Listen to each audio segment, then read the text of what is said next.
I'm your host, MD, the Money Dad, with my co-host Luis Romero here. So it's always great to be on episode 2, man. So today I figured we talk about one of the subjects I feel like we know a lot about. Doesn't mean we know everything about it, which is money, right? Right. Money, finances, just some stuff like that. We've been in the financial industry for a while now, but let's kind of just start off with like a simple question on, early on. I know you've always kind of been really good with your money, right? Kind of try to make the best choices ever. What is this something your parents taught you? Is it something that you kind of just learned from talking to people? Like, how did you learn about saving money? Try not to get in a lot of debt, stuff like that.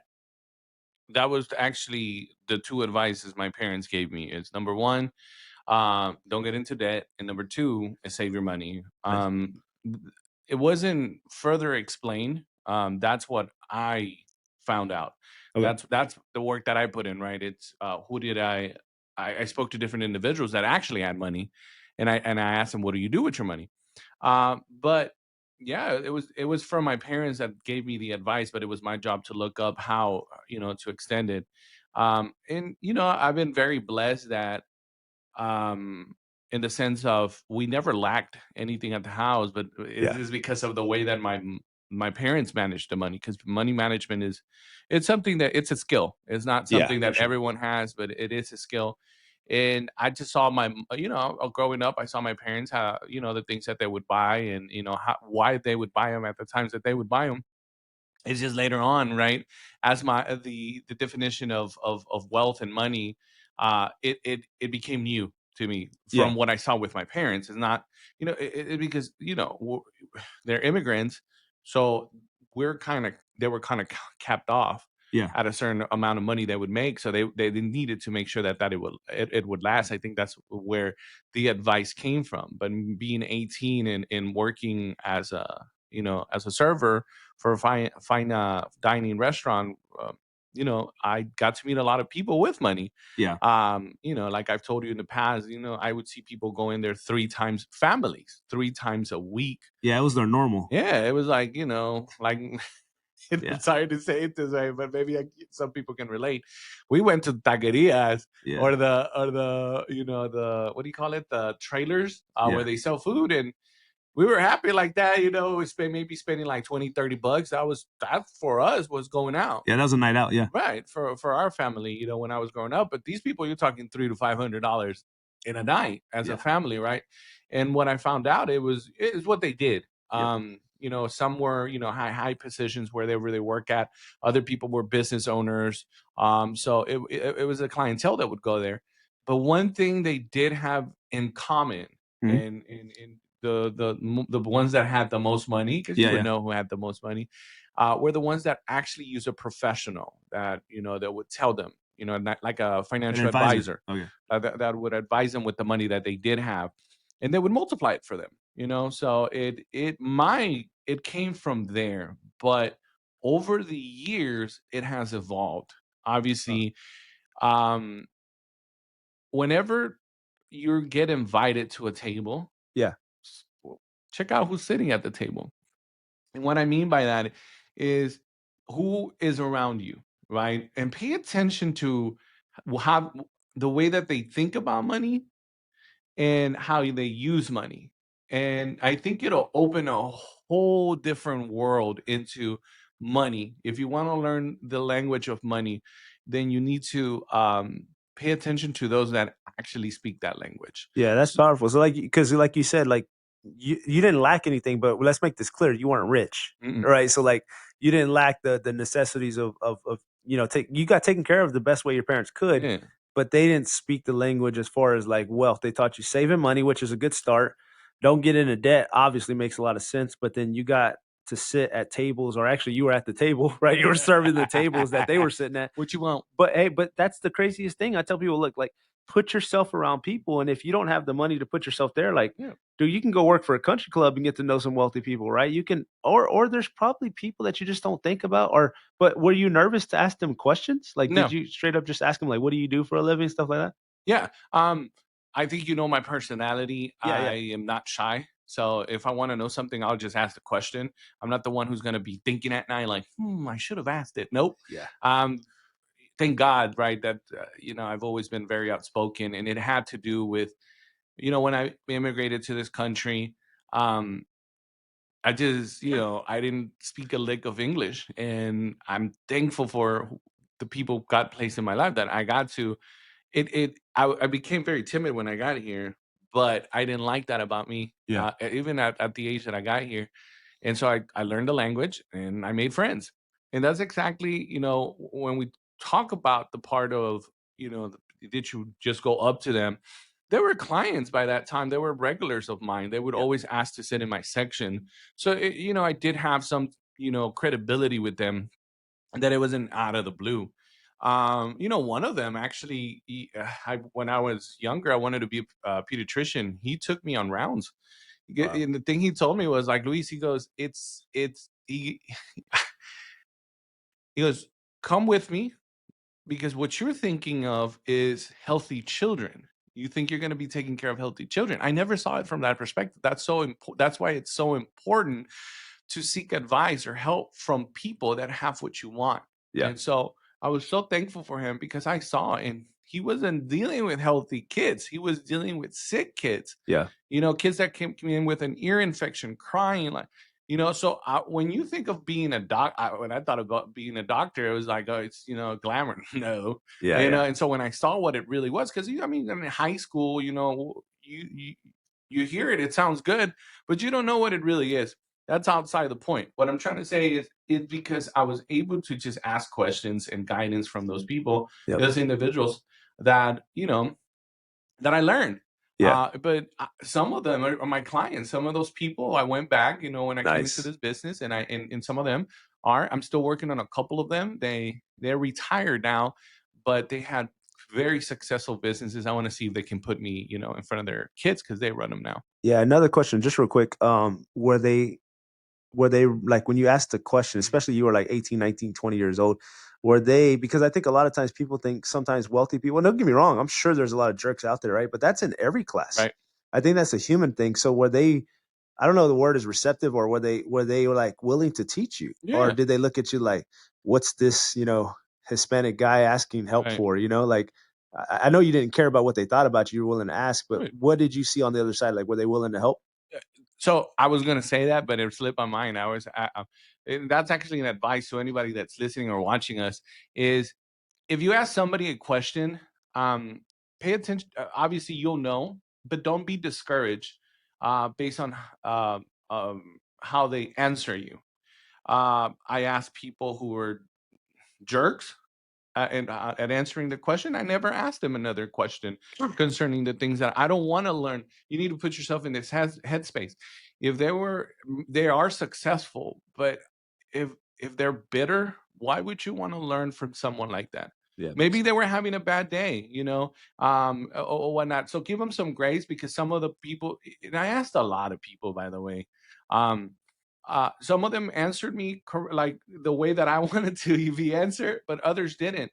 But the one thing is, I didn't continue asking the people that didn't seem like they wanted to take the time to instruct me, right? But thank God that it was only like maybe 5 or 10% of the people I asked. Most people that are successful, they get so excited when you ask them, "Hey, how did you do it?" And it's just because they're willing to pass down the knowledge. That's what I found. They didn't gatekeep. Um, and I think that's why they're so successful because Yeah. they understand a principle where most broke-minded people don't understand. Where there's more than enough, there's an abundant, infinite amount of wealth Yep. that you can go and get.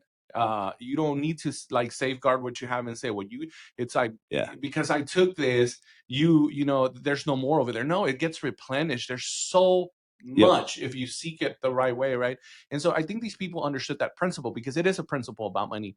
It's understanding that there's way more than you can think of, and so that's exactly what happened. They just instructed me. They and it was they just said go invest. And and from there I started searching more information Yeah. because I wasn't at the caliber of their financial. For real. Yes, sir, those that they were using. But that's why I love Primerica. Is the business we're in. It's because we bring it to everyone. Yeah. You could have $25 a month to invest, or you can have 1 million. Like, Yeah. well, we have everything for everyone, and I think that's why we're so successful in business. And then just understanding that I think it's fun. Anytime somebody asks me questions about how money works from what I know and I continue to grow in, I'm so happy to answer it for them. Like, if I was to ask you, because you have a lot more clients than I do, Yeah. or people that you've been around, you've been doing it way more than me. What would you say? Like, because I'm sure that you rub shoulders, elbows. I mean, with people in the industry that have a lot more money, have a different Yes. mindset. What have you? I guess, how has your perception of money changed over the course of you being in the business? Yeah, for sure. That example, I think the best way to say it, I heard it the other day, was like a lot of times the middle class or lower class, and again, this is nothing against anybody, right? We've all started somewhere, but it doesn't mean you have to stay there. So the first one is, I think a lot of times believe people in the world believe like there's one pie and everyone's fighting for that piece of the pie.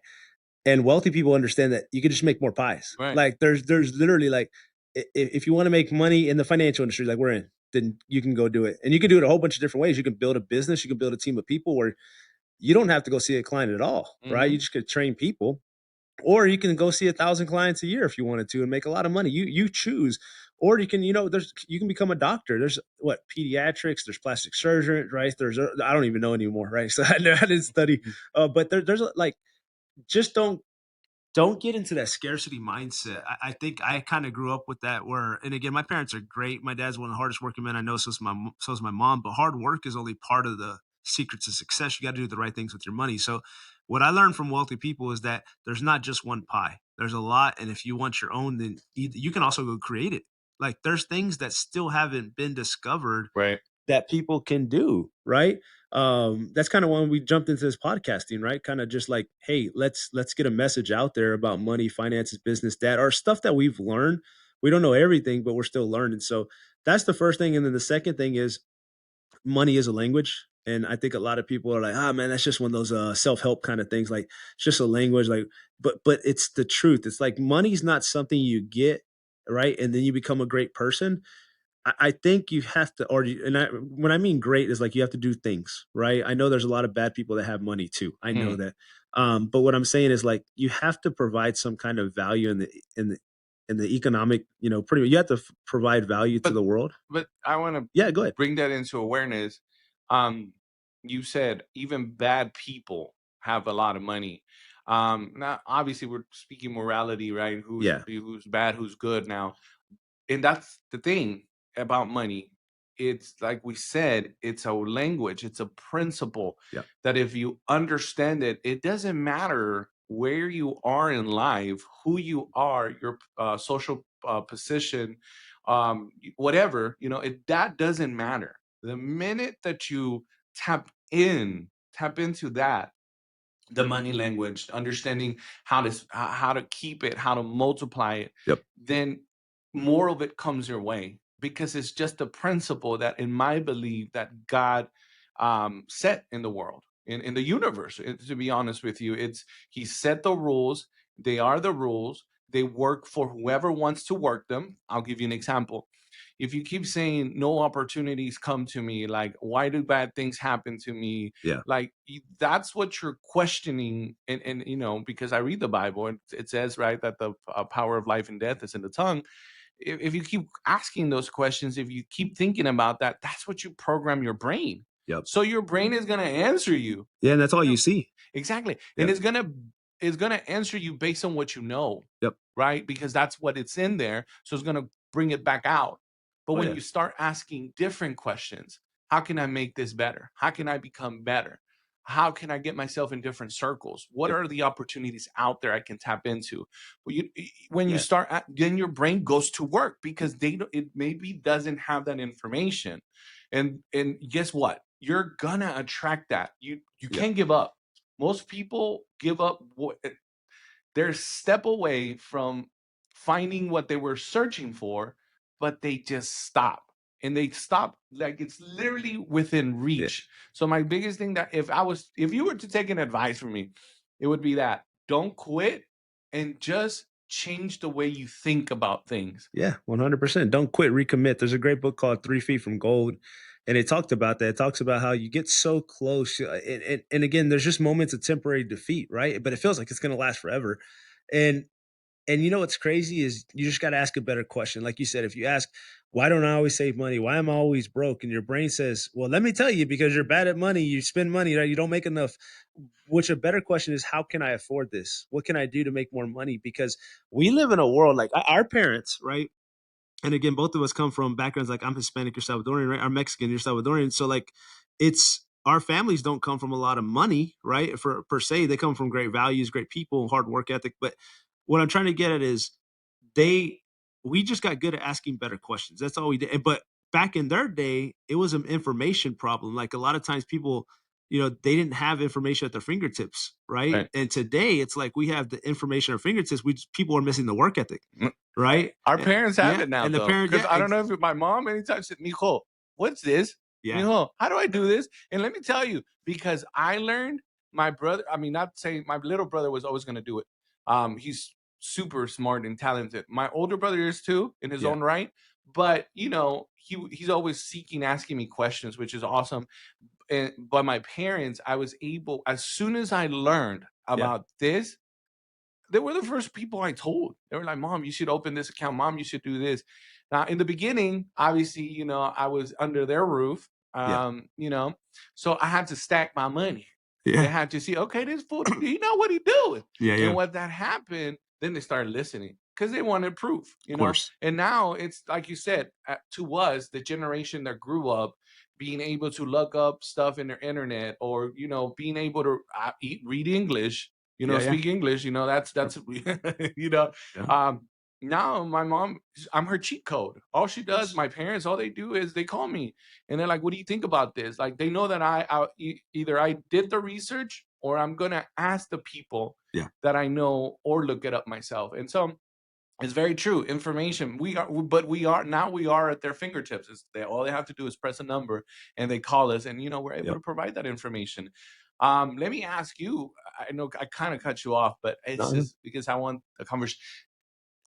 How do you think you getting in the business now? I know how it impacted your life, and we'll talk yeah. about that later. But how do you think you being in the business impacted your parents? Yeah. Well, my parents, the biggest thing with my parents is it's funny. I think they're just happier that I'm doing something with my life. And every time I say that, people are always like, what do you mean? I go, like, the biggest impact, because now that I have kids, is I just want to see my kids do so much better than I ever did. Right. Like, that's the whole point. So, like, yeah, setting up the accounts, my parents have Roth IRAs, right? They have the wills, they have life insurance just in case something happens to them, making sure. So, like, they're gonna definitely leave, and I think they switched the beneficiaries from, me to the grandkids, right? So, like, once they have As they grandkids, should. they forget about you, right? But it's just about even my grandparents, right? Aunts and uncles, they all have that. So I think it's impacted the whole family by just understanding that the two things that are going to happen is either we're going to die a lot sooner than expected, or we're going to actually live longer than we expect. So you got to plan for those things, Mhm. right? Um, so life insurance will protect you if you die too soon, and then making sure you're investing money will take care of you to live long enough to see retirement, so you don't have to depend on your kids forever, right? And again, like me and you, we take care of our parents in a heartbeat, right? If they need our help, but it's just that I know my dad, he has that pride issue. Like, the last thing he wants to do is come ask for my help, right? So the impact I think it's mainly had, to be honest with you, it's just that they look at me as their son and they're like, I'm glad he's doing something great with his life, and I know he's going to continue to do something. So I think that's the biggest impact it's had. Of course, they're going to have all the accounts, they're going to have all that money, hopefully. Again, this is not financial advice. This is just for educational purposes only. But they know where they can go if they need anything, and then they also know that, um how would I say it? A lot of their friends, right? As Mm. Because people always say, well, when is it too late to start investing? I go, well, obviously the earlier the better, but at the end of the day, it's that old, what, Chinese proverb, when's the best time to plant a tree? It's like 25 years ago. When's the next best time now? because even if you can't do it for you, you can always do it for the next generation. Mm, And I think the Hispanic culture is really big. I think a lot of cultures, but I definitely see the Hispanic culture real big on family. mhm. So like if you can set up your kids, me and you have clients that have accounts that their kids have accounts. I have a kid that's been maxing out like a Roth IRA since he was like 16 or 17 years old, Wow, right? Because powerful. he's an employee of his dad's business, right? Mhm. Which is huge. So let's get into some just real quick, some a little bit more diving deep into some of the stuff. So we're talking about accounts, we're talking about all this investing, saving. Again, this is financial advice. This is sorry, not financial advice, it's for educational purposes only. Um, what's one of the accounts that you've seen kind of make a big impact of people's life, and you would not necessarily recommend to everybody, but like people have been asking about this account.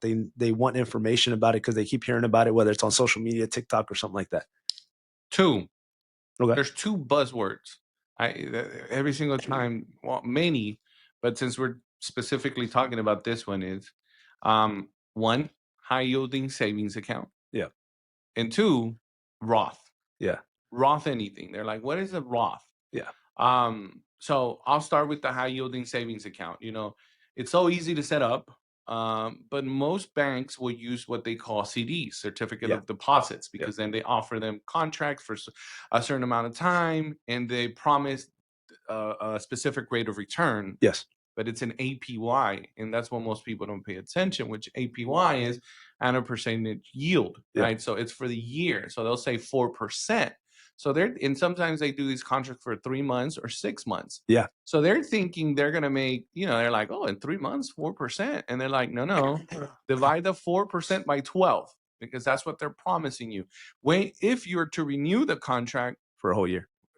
Yeah. no, sometimes what happens is, like say that 3 months you locked it in at the 4 APY, but then it comes for renewal. It won't. Sometimes it doesn't renew for 4. Yeah. It'll Yeah. go Lower. drop down to 3.5, Yeah. and then before you know it, they're getting like 1%.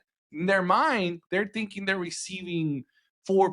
The original. Yeah. Yeah, right. But that doesn't happen when you read the fine print, right? Yeah. That's Yeah. what the first thing is: high yielding savings account or CDs. Most people don't understand how those products works, and I love explaining it to them. If you want to learn more, contact us. We'll teach you more. And then the other one is the Roth. The Roth, it could be a Roth 401k, a Roth IRA. It just means that there was a senator, because I did look it up. There was a senator, but his name was Roth. He had Roth in his name, and so it Yeah. was Yeah. named after him because he pushed for it.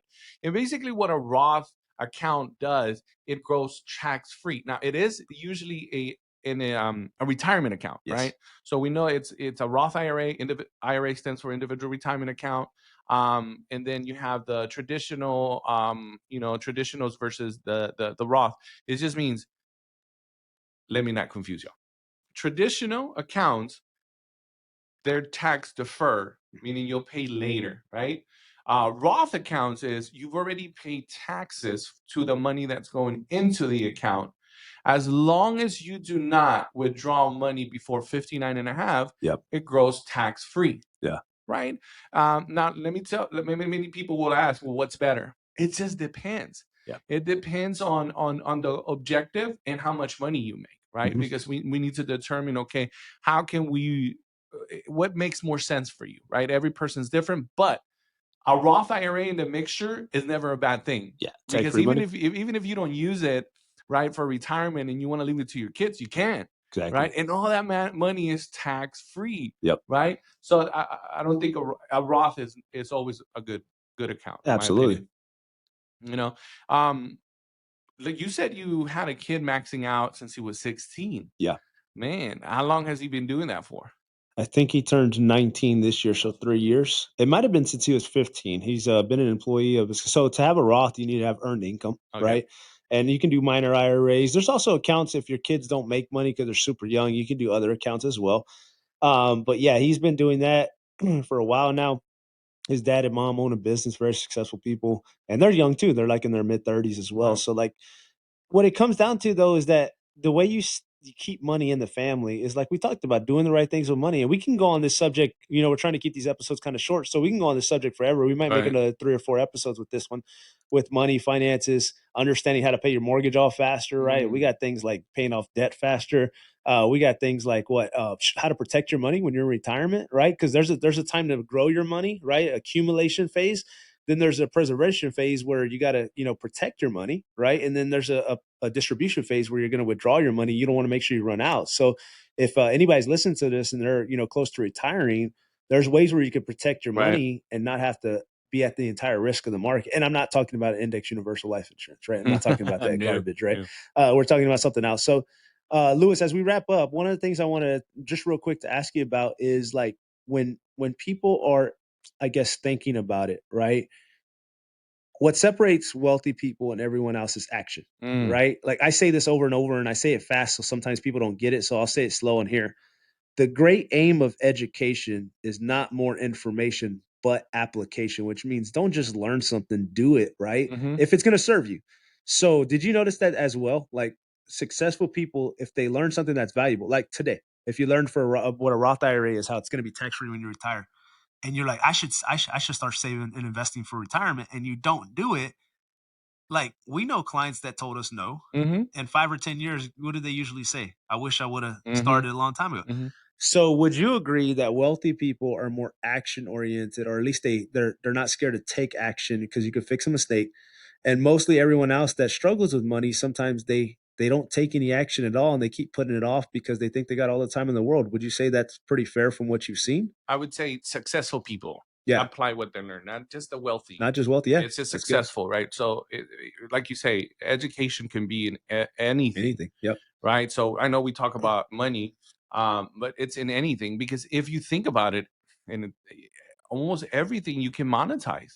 Yeah. It's, if you're happy, right? Well, how did you get happy? And then, well, how can you replicate that for others? Because a lot of people are not that happy, right? Yep. It's true. Or okay, how do you start a business? Anything could be monetized in today's era, and it's so fun because if when you naturally grow something, right, and Yeah. you become inquisitive, you put the brain to work, Yep. because you're asking more questions. But on the subject, I've always said this, and I mean, you already said it. It's what's the point of you learning more? What's the point? Like, all these fun facts, right? And Yeah. then what are you gonna do with them? I love like sometimes when I'm having a conversation with them, I'm like, fun fact, but it's just a fun fact. Yeah. Like, if I'm sitting next to you and I don't know what a Roth is, and you know what a Roth is, and you tell me, fun fact, there's an account that grows tax free at for retirement, and I learned that from you, and I'm like, "Okay, how do you Yeah. set it up?" And you're like, "Oh, I don't know. I've never done it." Now you stay there, and I go, and I just learned something from you, and I go find out, okay, how do I open a Roth? I open a Roth and I start. Yeah. Who's gonna be wealthier? Yeah. You 100%. Right? So that's what I'm saying. We have conversations. We always talk, like, for me, example, me and you, Yeah. how long did we speak about this podcast? Yeah. Well, You know, I asked you for like a year, I think. Yeah, it was me. It was me, guys. Yeah. Yeah. I was the one who was like, I was like, I don't know, Chris, it's weird, but the way that our business is moving and thriving, we need something like this because eventually our people are gonna they need to know that if their leaders, the people that they trust in business, that we're willing to go out there, and do something that's way out of my comfort zone. Yeah. That's the whole point of business. In business, you're never going to be comfortable. Bis as if you're comfortable, your business is flat. Yeah. I agree. No. Business is the biggest bully and also the biggest blessing Yep. because it'll take you to new levels. You'll learn more about yourself, about your family. There's so much that business entangles us when you do it correctly. But it's that, like, what we were doing this because we want our people to know, hey, if we can, you can definitely do it. Yep. So like we said, it's just implement what you learn. And I know, like I said, this is the second episode we're doing, and we're Yes. going to continue to get better, Oh right? yeah. In this, we're going to read different. Our goal, our vision is to reach new people, new audiences. And obviously, if we could just contribute to changing any aspect of your life in business, or financial planning, or just general, ask us a question about parents. We haven't spoken about parenthood yet, but it's coming. Yeah. Yeah. And we're not perfect. We make a lot of mistakes. So so if you want to teach us, you can always reach out to us. So what I'm trying to say is this is going to be a fun journey. This is the Yeah. second episode, but I'm excited because I know God's with us and we're going to reach different people. And it's just, I'm excited to see what happens. Yeah, man. So I'll wrap up the episode. So Lewis is correct. In the comments, we're also on YouTube. You can find us on Spotify, Apple Podcasts, pretty much anywhere there's podcasts. So if you guys, it's called the Podfathers Talk. So if you guys can leave a comment on YouTube, or maybe even a question, or maybe something about finances and investing that that we didn't talk about on here, because there's a lot of Yep. information in it, right? But hey, as I wrap up, remember there's three things you need to know what to do with your money. You need to know how to make money. You need to know how to keep it. Okay, you got to learn how to keep it, right? Because you can't spend it all. And last one is you got to learn how to multiply. All right. So if you do those things with your money, I really do believe you can change your life and change the next generation, right? So again, God bless you guys. We'll talk to you guys soon.